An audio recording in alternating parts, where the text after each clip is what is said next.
Unit 1. Equality in Indian Democracy. The Indian Constitution recognizes every person as equal. This means that every individual in the country, including male and female persons from all castes, religions, tribes, educational and economic backgrounds, are recognized as equal. This is not to say that inequality ceases to exist. It doesn't.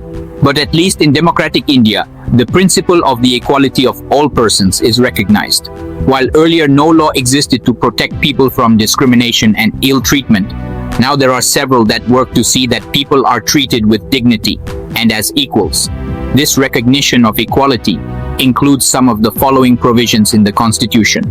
First, that every person is equal before the law.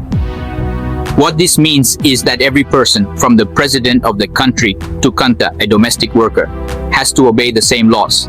Second, no person can be discriminated against on the basis of their religion, race, caste, place of birth, or whether they are female or male. Third, every person has access to all public places including playgrounds, hotels, shops, and markets. All persons can use publicly available wells, roads, and bathing ghats. Fourth, untouchability has been abolished. The two ways in which the government has tried to implement the equality that is guaranteed in the Constitution is first through laws and second through government programs or schemes to help disadvantaged communities. There are several laws in India that protect every person's right to be treated equally.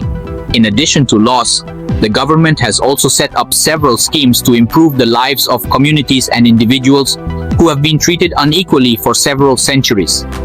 These schemes are to ensure greater opportunity for people who have not had this in the past. One of the steps taken by the government includes the midday meal scheme. This refers to the program introduced in all government elementary schools to provide children with cooked lunch. Tamil Nadu was the first state in India to introduce this scheme. And in 2001, the Supreme Court asked all state governments to begin this program in their schools within 6 months. This program has had many positive effects. These include the fact that more poor children have begun enrolling and regularly attending school.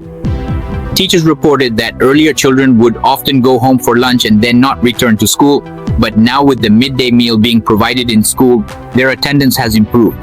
Their mothers, who earlier had to interrupt their work to feed their children at home during the day, now no longer need to do so. This program has also helped reduce caste prejudices because children of all castes in the school eat this meal together, and in quite a few places, Dalit women have been employed to cook the meal.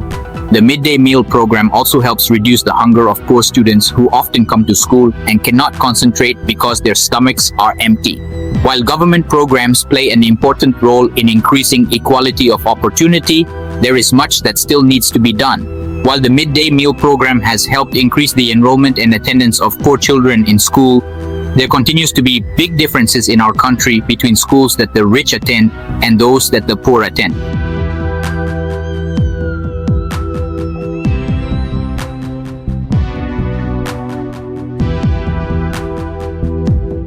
Even today, there are several schools in the country in which Dalit children are discriminated against and treated unequally. These children are forced into unequal situations in which their dignity is not respected.